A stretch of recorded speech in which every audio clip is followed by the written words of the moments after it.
کئی دفعہ ایسے ہوتا ہے کہ علاج میں کسی سٹیج پہ ہم بتاتے ہیں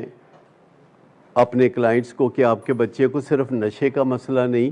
اس کو موڈ ڈس آرڈر بھی ہے، اس کو بائیپولر ڈس آرڈر بھی ہے، اور وہ بہت ناراض ہو جاتے ہیں اور ان کو مناتے ہمیں 2 ہفتے لگ جاتے ہیں۔ ابھی یہ جو پیشنٹ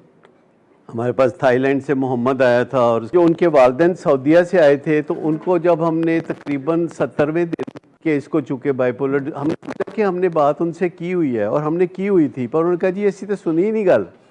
پہلے تو تسی ان کہہ دیتا ہے کہ انہوں بائیپولر ڈس آرڈر بھی ہے۔ اب یقین کریں کہ 3 ویکس لگے ان کو یہ سمجھانے میں کہ کوئی ایڈی قیامت نہیں ہوندی، اور آخر کار وہ سمجھ گئے اور پیشنٹ بھی سمجھ گیا اور نارمل زندگی گزارنا شروع کر دی۔ بائیپولر ڈس آرڈر کوئی ایسی خطرناک بیماری نہیں ہے، میں آپ کو بتاؤں،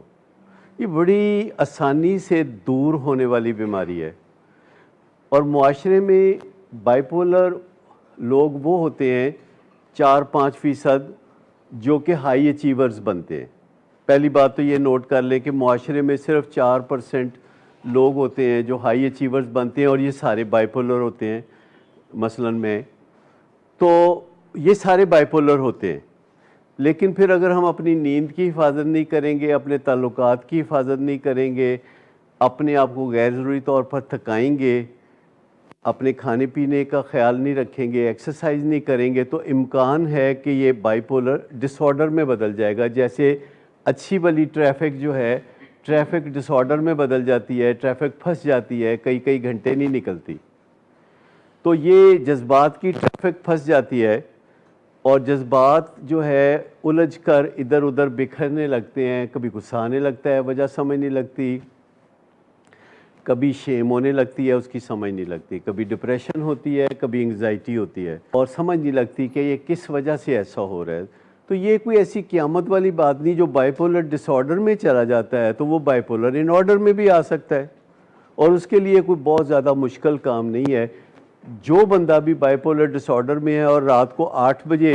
سونا شروع کر دے اور سویرے 5 بجے اٹھنا شروع کر دے، تو سمجھے کہ وہ بائیپولر ان آرڈر میں آ گیا، اور اس کی دوائیاں بھی چھوٹ جاتی ہیں۔ لیکن یہ کہنا آسان اور کرنا مشکل ہے کہ سویرے 5 بجے اٹھنا اور رات کو 8 بجے سو جانا،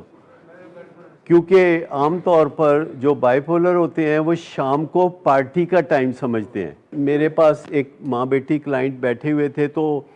وہ کہہ رہی تھی مینوں دس دیو میں کدوں امریکہ جانا ہے، مینوں دس دیو۔ میں کہا جی تانوں نہیں دس سکتے کہ تسی امریکہ جانا ہے،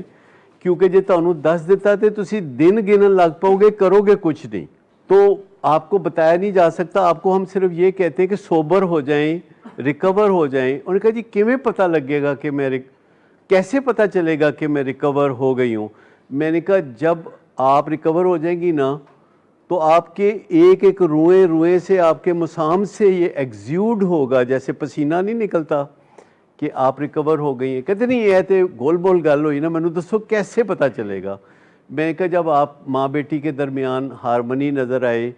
جب آپ اپنی والدہ کے ساتھ بہت احترام اور کا رشتہ قائم کر لیں، جب آپ ایک دوسرے کو دیکھیں تو آپ کو ٹھنڈ پڑے، اور آپ کی ماں آپ سے نہ چھپتی پھرے اور آپ اپنی ماں سے نہ چھپتی پھریں، تو بہت ساری نشانیاں ہیں۔ میری ایک کلائنٹ ہے یو کے سے، وہ میرے ساتھ کاؤنسلنگ کرتی ہیں۔ ویکینڈ پہ انہوں نے شادیاں اٹینڈ کرنی ہوتی ہیں، اور بھی انہوں نے کوئی ریسٹورنٹس میں جانا ہوتا ہے، لوگوں کی تعزیت کرنے جانا ہوتا ہے، اور اکثر سیشن آگے پیچھے ہوتا رہتا ہے۔ تو پچھلے 2-3 ہفتے سے میں نے ان کے ساتھ کوئی سیشن نہیں کیا، تو آج مجھے ان کی ٹیلی فون کال آ گئی کہ آپ ناراض ہیں کہ آپ مجھ سے بات نہیں کر رہے۔ میں نے کہا نہیں، جب آپ کے سارے کام ختم ہو جائیں، جب سارے گورے بیاہے جائیں، جب تمام شاپنگیں ہو جائیں، تو آپ مجھے بتا دیجئے گا، میں تو انتظار ہی کر رہا ہوں۔ اور میں نے انہیں بولا کہ پکا ٹائم رکھے، پکا، اور باقی ساری چیزیں اس کے ارد گرد بننا شروع کریں۔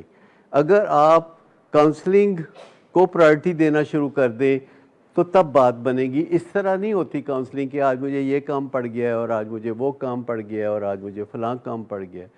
اور ویسے بھی میں نے کہا کہ اگر آپ کا کوئی ڈے فکس ہو جائے، تو میرے ذہن میں کانسیپٹ ہوگا کہ وینسڈے آپ کا ڈے ہے اور مجھے اس کی تیاری کرنی ہے۔ کہتی آپ نے بھی کوئی تیاری کرنی ہوتی ہے، تو میں کیا کہ میں کوئی نلکا،